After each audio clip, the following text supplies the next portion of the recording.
Si Senator Bongo rumirehistro, si Senator Bato at saka si Ate Amy medyo hindi pa nakakasigurado. Mas pabor ba kay VP Sara ang kasalukuyang miyembro ng Senado ng 19th Congress?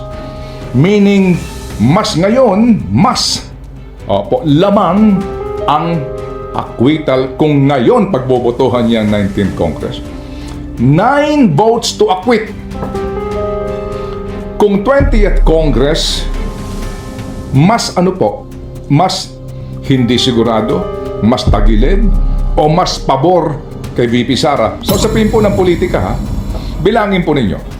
Dahil po sa ngayon, mga kapatid, ang kandidato, dalawa. Ang klarong-klaro po naman na pro VP Sara. Huwag na ho nating pa yan, di ba? Huwag tayong dalawa. Yung isa, mukhang rumirehistro. Si Senator Bongo rumirehistro, si Senator Bato, at saka si Ate Amy, medyo hindi pa nakakasigurado. Although, lahat naman sila hindi nakakasigurado kasi nga survey pa lang yan. Pero assuming lang po na mabawasan po itong mga to, hindi sila manalo. So bibilangin mo. Ngayon, sinasabi nila, ang mga Villar daw, ang sinasabi malamang na bumoto sa acquittal. Ito ho ay mga usap-usapan po natin nababasa. Oo. Meron pa iba mga pangalan na lumulutang. Ngayon po, dalawa yung Villar na nando doon. So, dalawa na yon. Yes. Kung hindi manalo si Camille, hindi pala rin si Camille, di isa na lang. Oo. Tama? Oo. Opo. 9 to convict, ha? So, isipin po ninyo, mga didis. Ano didis? DDS kasi yun. Isipin nyo, mga didis. Sinortcut mo, ha? Mga didis, pabor ba sa inyo ang kasalukuyang 19th Congress composition? Mas ngayon ba, ano ang chance ng acquittal o pauubaya mo sa next Congress? Sa 20th Congress. Na hindi ka pa sigurado ang kanyang composition? Paano kung maolats? Ang mga klaro, di ba? So, isipin po ninyo, mga didis. Ano didis? DDS kasi yun. Mga didis. Sinortcut mo, ha? Mga didis. Pabor ba sa inyo ang kasalukuyang 19th Congress composition? Mas ngayon ba, ano ang chance ng acquittal o pauubaya mo sa next Congress? Sa 20th Congress. Na hindi ka pa sigurado ang kanyang composition? Paano kung maolats? Ang mga klaro, di ba? Oo. You know what I'm saying? I know what you're saying. So please do think about it. Ito pong impeachment trial na ito na marami po nag-aabang malamang. Tanungin ko lang po kayo. Regardless kung ang pag-uusapan natin dito ay ebidensya, yung mga napakinggan natin, isang tabi natin muna yung ebidensya kasi po, madaling sabihin na hindi, kami ay magdidesisyon ayon sa mga ebidensya na ihaharap sa trial, yung mga ihaharap ng prosecution ng mga ebidensya. Opo. Ideal yun, di ba? That you will decide based on what is presented na mga facts and evidence dito po sa inaakusa sa Vice Presidente. Okay? Ito ho ay based on evidence, facts, and politika. Di ba? Yung politika. So, isang tabi natin yung facts. Puntahan natin ang politika.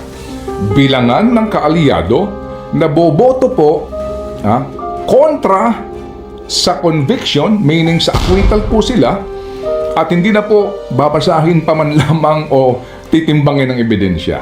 Opo, magpakatotoo po tayo, di ba? Yan po pwede at pwede mangyari. Kayo hong nakikinig ngayon, nanonood ngayon, ito ho lamang ay for the sake of discussion with all due respect sa mga miyembro po naman ng ating po mataas na kapulungan ng Kongreso. Ano ho sa palagay nyo?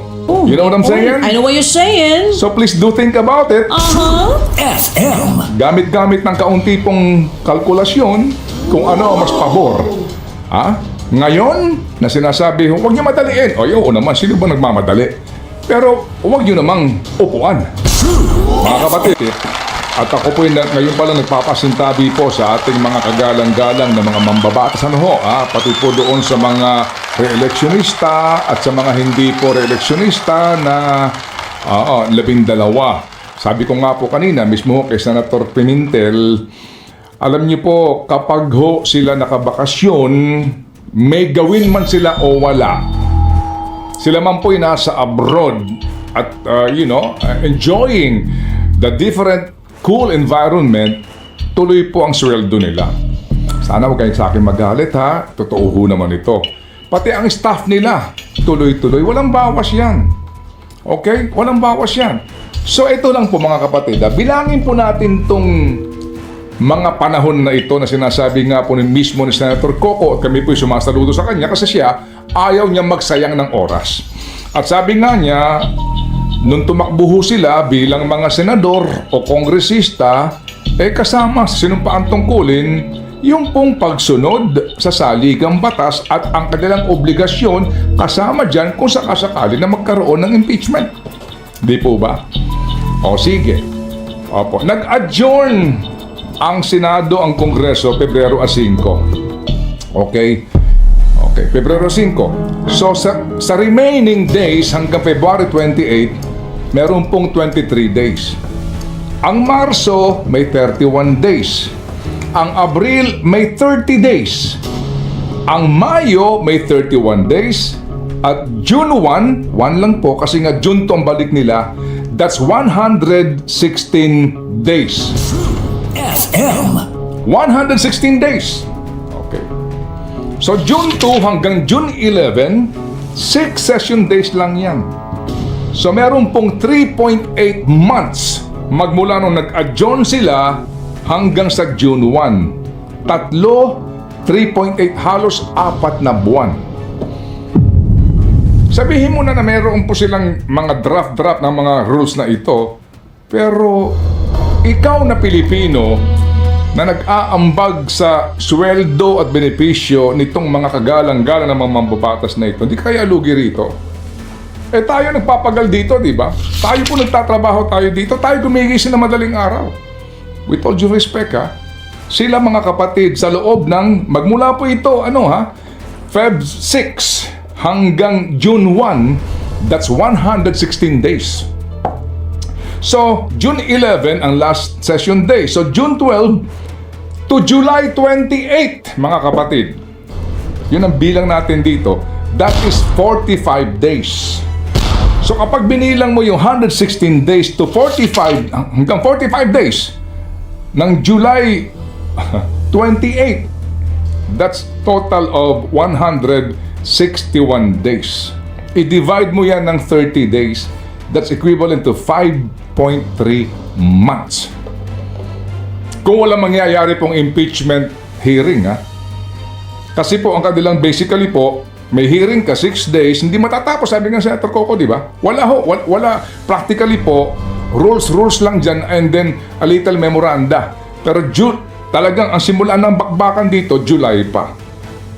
So hindi naman siguro po ikasasama ng loob nila kapag tayo nagsabi na hindi kaya kayo lugi dyan, di ba? 5.3 months. Baka sabihin nila, bakit naman sinama mo yung araw ng Sabado at Linggo? Ba't naman sinama mo yung Semana Santa? O bilangin natin ngayon, minus itong mga Sabado at Linggo at saka Pista Official. Okay? February 5 to Feb 28, 18 working days. Okay? Opo, 18 lang ito. Hindi po gaya ng aking bilang na 23. You know what I'm saying? Minus na po dito yung Sabado at Linggo at Pista Official. March 1 to 31, 21 working days. April 1 to 30, 19 working days. Kasi nga, araw ng Kagitingan, April 9, Monday, Thursday, April 17, April 18, Good Friday. Samahan pa po ng Sabado at Linggo. So, 19 working days lang. May 2 to 30, 20 days lang. Kasi nga, May 1 na Labor Day at eleksyon na May 12. So, ang total niya mga kapatid, from June 2, alright, to June 30, 20 working days, 98 days or 3.2 months. 3.2 months. Tuloy ang sweldo, tuloy ang benepisyo, tuloy lahat ng perks. Ikaw na manggagawa na nakikinig ngayon, tuloy ka sa trabaho mo, pang sweldo sa kanila. I mean, with all due respect. Di po ba? So, kung pupuntahan natin po yung sabi nga, ang simula ng sesyon ng 20th Congress, July 28 pa. So, from July 1 to 28, practically po, Yung pong hindi re-electionista, tuloy lang yan. Yung re-electionist po, tuloy din po ang sweldo niya kapag manalo ho sila. So, tuloy pa rin po yan. July 1 to 28, tuloy pa rin sweldo mo. So, that's practically 20 working days. Kapag kinumpit natin yan, that's 3.9 months o halos 4 na buwan. Kalabisan ba para tayo magsabi na baka naman pwedeng hindi naman sa minamadali eh. Maging ano lang tayo, practical sa pagsunod sa provision ng saligang batas.